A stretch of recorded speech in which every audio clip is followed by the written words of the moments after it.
नमस्कार दोस्तों, stock market studies में फिर से एक बार आपको बहुत-बहुत स्वागत है। तो आज यहाँ पे मैं डिस्कशन करूँगा एक ऐसे कंपनीज़ के बारे में जो देखा जाए तो एक कंस्ट्रक्शन इंडस्ट्री से बिलॉन्ग करते हैं और कंस्ट्रक्शन इंडस्ट्रीज़ मतलब जहाँ पे बहुत ज़्यादा कॉम्पिटिशन है क्योंकि इस सेक्टर में बहुत सारा अलग-अलग प्लेयर्स है। तो उस प्लेयर से कंपेयर करके खुद को स्टेबल करना, खुद को बिज़नेस को सस्टेन कराना कोई आम बात नहीं है।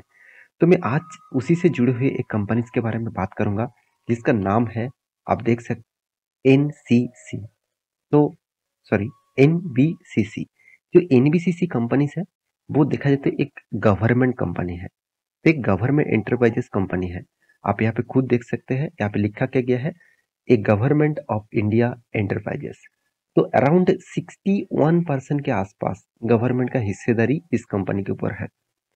तो मुझे बहुत सारे दोस्तों ने कमेंट किया सर एनसीसी के ऊपर क्या निवेश करना सही होगा? देखिए मैं पहले एक डिस्क्लेमर आपको ज़रूर दूँ कि मैं कोई भी स्टॉक के ऊपर रिकमेंडेशन आपको नहीं करता। मैं आपको हमेशा जानकारी देता हूँ उस कंपनी के बारे में और उस कंपनी के बारे में जो जानकारी आपको दूँगा, वहाँ से आपको कुछ इन्फॉर्मेशन जो मिलेगा, उस इन्फॉर्मेशन में आपको खुद पता चलेगा कि उस कंपनी के ऊपर इन्वेस्टमेंट करना है कि नहीं करना है। तो आप स्मार्ट इन्वेस्टर हैं, स्मार्टली काम करिए। तो इस कंपनी के बारे में जो आज अपडेट आया है, जिसके चलते हुए 5 दिन में इस कंपनी में अराउंड 8 से 10% के आसपास तेजी देखने को मिला। तो ऐसा क्या हुआ जिसके चलते हुए 8 से 10% तेजी देखने को मिला है? तो उसी के ऊपर बातचीत करूँगा। तो वीडियो को लास्ट तक ज़रूर देखिएगा और अभी तक आपने इस चैनल को सब्सक्राइब नहीं किया तो फटाफट सब्सक्राइब कर लीजिए, बेल आइकन को भी हिट कर लीजिए ऑल नोटिफिकेशन पाने के लिए। साथ ही साथ आप टेलीग्राम को ज्वाइन करने के लिए मत भूलिएगा। बहुत सारा इन्फॉर्मेशन, साथ ही साथ आप स्टॉक मार्केट में सपोर्ट रेजिस्टेंस लेकर काम करते हैं तो उसका रेंज कहाँ पे बनना है, कौन सा लेवल ब्रेकआउट होने के बाद अच्छा खासा मोमेंटम दिखेगा, वो सब कुछ मैं अपडेट वहाँ पे देता हूँ। तो जाकर एक बार चेकआउट कर सकते हैं। तो चलो देख लेते हैं आज के स्टॉक के डिटेल्स के बारे में। तो सबसे पहले बता दूं एनबीसीसी का मैं चार्ट पैटर्न आपको अगर आपको 5 दिन का ओपन कर दूं तो 8.5% 9% के आसपास तेजी देखने को मिला।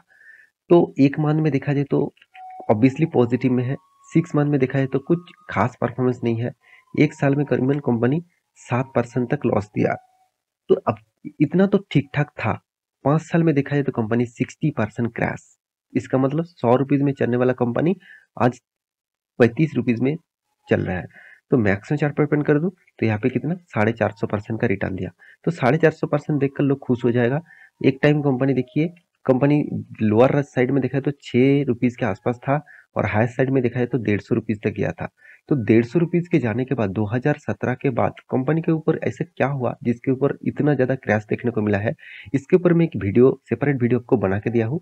आप मेरे प्लेलिस्ट में जाकर उस वीडियो को देख सकते हैं। तो एनबीसीसी के ऊपर आज का न्यूज़ कौन सा है, उसको दिखाने से पहले मैं एक रिक्वेस्ट करूंगा। इस कंपनी बहुत हाई रिस्की कंपनी है, तो इस हाई रिस्की कंपनी के ऊपर निवेश करने से पहले एक बार इस मतलब कंपनी के बारे में जानकारी जरूर लीजिएगा। तो कंपनी के ऊपर जो न्यूज़ पब्लिश किया गया है वो मैं दिखाऊंगा आपको मनी कंट्रोल वेबसाइट के ऊपर। तो ध्यान से देखना कंपनी क्या बता रहा है। तो इस 8% का तेजी के पीछे तो जो कारण है वो देखिए, एनबीसीसी शेयर गेन्स 2%, मतलब एक दिन में 2% के आसपास तेजी हुआ था। तो इस तरीके से बातचीत कंपनी बता रहा है। ऑन यहाँ पे देख सकते हैं बिगिंग 3 ऑर्डर्स अमाउंट रुपीज 541 करोड़ के आसपास, मतलब 540 41 करोड़ के आसपास कंपनी का टोटल प्रोजेक्ट मिला और वो भी कितना, तीन तीन प्रोजेक्ट मिला। तो तीन तीन प्रोजेक्ट कहाँ कहाँ पे मिला वो भी देखना जरूरी है। देखिए 3 प्रोजेक्ट में आपको यहाँ पे, चलो मैं डिटेल्स में आपको दिखा देता हूँ। यहाँ पे आप देखेंगे, ध्यान से देखेंगे, एनबीसीसी बैग 3। यहाँ पे देखिए construction and development project rupees 541 crore.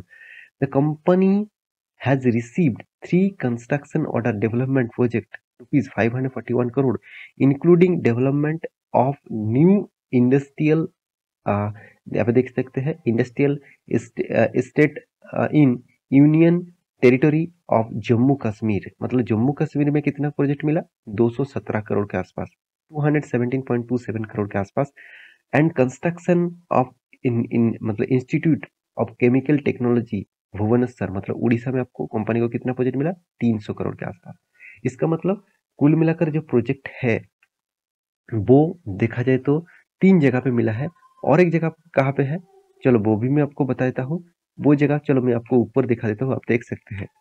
Himachal Pradesh में, जम्मू और कश्मीर में और भुवनेश्वर में, मतलब उड़ीसा में है, जम्मू और कश्मीर में है और हिमाचल प्रदेश में है। तो कुल मिलाकर तीनों जगह पे मिलकर टोटल कंपनी का प्रोजेक्ट मिला 541 करोड़ के आसपास।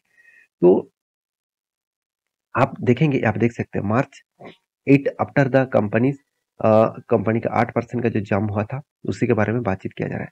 तो इस वीडियो को दिखाने का जो मैंने मकसद है कि आपको भी पता चले कि कंपनी के ऊपर प्रोजेक्ट तो लगातार लगातार मिलते जा रहा है, फिर भी कंपनी के ऊपर उतना दम क्यों नहीं है। क्योंकि एक ही कारण है, वो कारण आप सभी जानते हैं, वो कारण है कंपनी का प्रोमोटर। कंपनी का प्रोमोटर कौन है? कंपनी का प्रोमोटर गवर्नमेंट है, प्रेसिडेंट ऑफ इंडिया। ध्यान से देखना, प्रेसिडेंट ऑफ इंडिया के पास ही इसका 61.75% का होल्डिंग है। तो आप कहेंगे सर गवर्नमेंट कंपनी है तो कंपनी का ग्रोथ नहीं है, तो इसके ऊपर इंस्टीट्यूशन क्यों टिके हुए हैं? देखिए एफआईएस के पास कितना 5% के आसपास होल्डिंग था, 5.5% के आसपास, अभी 3.5% के आसपास होल्डिंग देखने को मिला। डीएस के पास कितना होल्डिंग है? 13% के आसपास होल्डिंग था, अभी कितना 10% के साढ़े मतलब 11% के आसपास होल्डिंग देखने को मिला। पब्लिक के पास कितना होल्डिंग था? पब्लिक के पास 19% का होल्डिंग था, अभी कितना 24% का होल्डिंग हो चुके हैं। क्योंकि पब्लिक चाहेंगे इस तरीके से कंपनी के ऊपर निवेश करने के लिए, क्योंकि इसका प्राइस उसको बहुत अट्रैक्टिव करते हैं, उसको बहुत अट्रैक्टिव करते हैं। 35 रुपीज का शेयर है, उसको लग रहा है कि 35 का शेयर वो बढ़ के बहुत ज्यादा बड़ा होने होने वाला है। तो मैं जरूर कहूंगा इस तरीके से थिंकिंग मत रखना। हाँ, आप ट्रेडर्स है, आप 1 साल के लिए 6 मंथ के लिए ट्रेड करना चाहते हैं तो ठीक है, आप उस लिए निवेश करके रखे हैं तो ठीक है। अगर आप सोच रहे हैं कि नहीं मुझे लॉन्ग टर्म के लिए इस कंपनी के ऊपर जर्नी करना है, तो मेरे हिसाब से थोड़ा सा दिक्कत आपको झेलना पड़ेगा। क्योंकि कंपनी के ऊपर आपको प्रॉफिट एंड लॉस में ठीक ठाक दिखेगा, रिटर्न के मामले में कभी आपको ज्यादा कभी कम, मतलब कभी कम नहीं, माफी चाहता हूँ, कभी ज्यादा कभी कम आपको प्रॉफिट एंड लॉस देखने को मिलेगा। तो कंपनी इसके ऊपर इंस्टीट्यूशन क्यों निवेश करके रखे हैं, उसके पीछे एक ही लॉजिक है, कंपनी का एक्स्ट्रा बेनिफिट के हिसाब से कंपनी देखिए डिविडेंड भी दिया, स्पीड भी दिया, बोनस भी दिया। तो एक्स्ट्रा बेनिफिट मिला तो इसलिए कंपनी के ऊपर टिके हुए हैं। तो फिर भी मैं इस कंपनी के बारे में एक चीज जरूर कहूंगा, हाई रिस्क कंपनी है, 6,000 करोड़ के आसपास है। हाँ, एक पॉइंट आप जरूर मेजर कर सकते हैं कि इस कंपनी के ऊपर कोई भी डेप्थ नहीं है, जीरो डेप्थ है। ये पॉइंट मुझे बेस्ट पॉइंट लगा। देखिए कंपनी में कुछ गड़बड़ी नहीं है, कंपनी ठीक ठाक चल रहा है।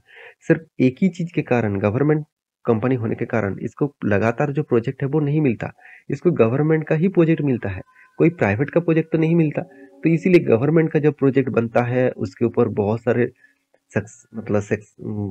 मतलब गवर्नमेंट जब प्रोजेक्ट देता है, मान के चलिए सेंट्रल गवर्नमेंट ने कोई प्रोजेक्ट एलोकेट किया और स्टेट गवर्नमेंट ने उसका अप्लाई किया था, तो स्टेट गवर्नमेंट में बहुत सारे पार्टीज है, तो उसमें बहुत सारे इश्यूज आ जाता है, बहुत सारे लीगली काम करने के लिए इश्यूज आ जाता है।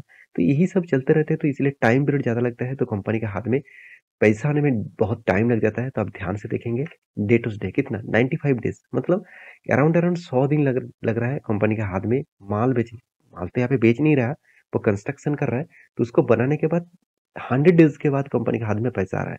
देखिए जितना दिन टाइम लगेगा, देखिए जो वर्कर्स है क्या वो बैठे रहेंगे? उसको तो हर मंथ पगार चाहिए, तो वो 90 डेज के आसपास, 100 डेज के आसपास, मतलब 3 मंथ के बाद उस कंपनी के हाथ में पैसा आ रहा है, तो खुद के जेब से पैसा लेकर वो वर्कर्स को पेमेंट कर रहा है, जहां से वो मतलब रॉ मटेरियल खरीदारी की है उसको पेमेंट कर रहा है, तो इस तरीके से वो काम कर रहा है। तो इसलिए थोड़ा सा दिक्कत इस तरीके से कंपनी को झेलना पड़ता है। तो मैं जरूर कहूंगा कंपनी में कुछ खराबी नहीं है, ऐसे कि नहीं है कि कंपनी में खराबी है। कंपनी का फाइनेंशियल डिटेल्स आपको कंपनी के मार्केट कैप के हिसाब से ठीक ठाक दिखेगा, फिर भी गवर्नमेंट कंपनी होने के नाते आज इस तरीके से हालत देखने को मिला। तो टेक्निकली चार्ट पैटर्न के बारे में बात करूं तो एक ट्रेंड आपको देखने को मिलेगा, एक ट्रेंड बहुत बार रिटेस्ट कर रहा है, एक सपोर्ट को बहुत बार सॉरी एक रेजिस्टेंस को बहुत बार रिटेस्ट कर रहा है। और बहुत सारे लोग सोच रहे थे कि इस लेवल को टच करके यहाँ पे एक हैमर जैसे कैंडल बनाया था, और उस कैंडल के बाद एक बिग रैली देखने को मिला, फिर से इस लेवल को टच किया, फिर से बिग रैली दिखेगा। तो रैली तो दिखा था, मेरे हिसाब से वो ऊपर नहीं जा पाएंगे, क्योंकि बार बार जब कोई स्टॉक लोअर हाई बनाते जाते हैं, मतलब लोअर लो बनाते जाते हैं, तो उसमें गिरावट का माहौल ज्यादा बन जाता है। तो अगर इस लेवल को ब्रेकआउट करने के बाद, कोई लेवल ब्रेकआउट करने के बाद स्टेबल हो, एक ही जगह पे वॉल्यूम करे, उसके बाद ब्रेकआउट हो, तो सोचना एक रैली जरूर दिखेगा। अगर इस तरीके से गिरावट का माहौल दिखेंगे तो मेरे हिसाब से इस नीचे जो लेवल आपको दिख रहा है 27 रुपीज़ के आसपास इस लेवल को भी तोड़ सकते हैं। देखिए मेरा प्रेडिक्शन है, मैं खुद इस तरीके से प्रेडिक्शन करके काम करता हूँ। मैं ये नहीं कहूँगा कि कल जाके आप भी काम करिए, आप टेलीग्राम में जॉइन करिए, इस तरीके से मैं अपडेट दे दूँगा, उसको आप वॉच करिए, काम मत करिए, वॉच करिए।